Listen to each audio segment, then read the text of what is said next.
தகுதி தேர்வு மற்றும் நியமனத் தேர்வில் தேர்ச்சி பெற்ற அனைவருக்கும் மறுதேர்வு இல்லாமல் பணி நியமனம் வழங்கி புதிய அரசாணை பிறப்பிக்க வேண்டும் என நியமனத் தேர்வில் தேர்ச்சி பெற்ற இடைநிலை ஆசிரியர் கூட்டமைப்பு செய்தி ஒன்று வெளியிட்டிருக்காங்க. அதில் என்ன சொல்கிறாங்க அப்படிங்கிறத இந்த வீடியோவில் பார்க்கலாம். கடந்த 2013ஆம் ஆண்டு முதல் 2025 ஜூலை மாதம் வரை தொடக்கப்பள்ளியில் 1 முதல் 5ஆம் வகுப்பு வரையில் பணியாற்ற ஓர் ஆசிரியர் கூட நியமிக்கப்படவில்லை. இதனிடையே 2013, 2017, 2019, 2022 ஆகிய காலகட்டங்களில் பல முறை தகுதி தேர்வில் தேர்ச்சி பெற்றுள்ளோம். 2018ஆம் ஆண்டு அரசாணையின் 149 படி தகுதி தேர்வு மற்றும் நியமனத் தேர்வில் தேர்ச்சி பெற்றால் மட்டுமே பணியாணை வழங்கப்படும் என தெரிவிக்கப்பட்டது.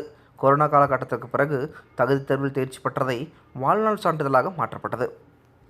பிறகு திமுக ஆட்சி காலத்தில் டிஆர்பி தேர்வாணையம் ஆண்டு அறிக்கையில் 2021இல் 730 காலிப்பணியிடமும், 2022இல் 3987 காலிப்பணியிடமும், 2023இல் 6553 காலிப்பணியிடமும் அறிவித்த நிலையில் அறிக்கை மட்டுமே வெளியிடப்பட்டது. 2024ஆம் ஆண்டு திமுக சட்டப்பேரவையில் 110 விதியின் கீழ் அறிவித்த 19260 காலிப்பணியிடங்கள் தற்போது வரை முழுமையாக நிரப்பப்படாமல் உள்ளது. பிறகு 2024ஆம் ஆண்டு சொற்பமாக 2768 காலிப்பணியிடங்களுக்கு மட்டுமே நியமன தேர்வு நடைபெற்றது. அதில் 2457 பணியிடங்களுக்கு மட்டுமே தற்போது வரை நியமனம் வழங்கப்பட்டது. இந்த தேர்வு எழுதியதில் 90% பெண்ணாசிரியர்கள் என்பது குறிப்பிடத்தக்கது. 2013 முதல் வெறும் தேர்வுகளை மட்டுமே எழுதி எங்கள் வாழ்நாளையும் வாழ்க்கையும் தொலைத்துவிட்டோம்.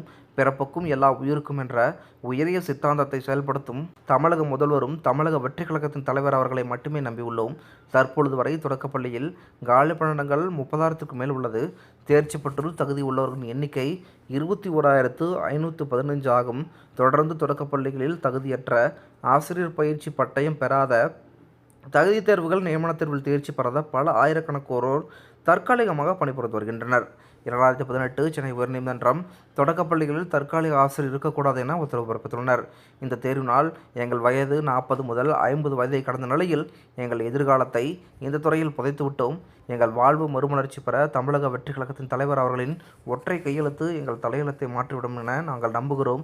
நிரந்தர ஆட்சியைப் போல் நிரந்தர பணி என்பது அரசிற்கு அழகு சேர்க்கும்.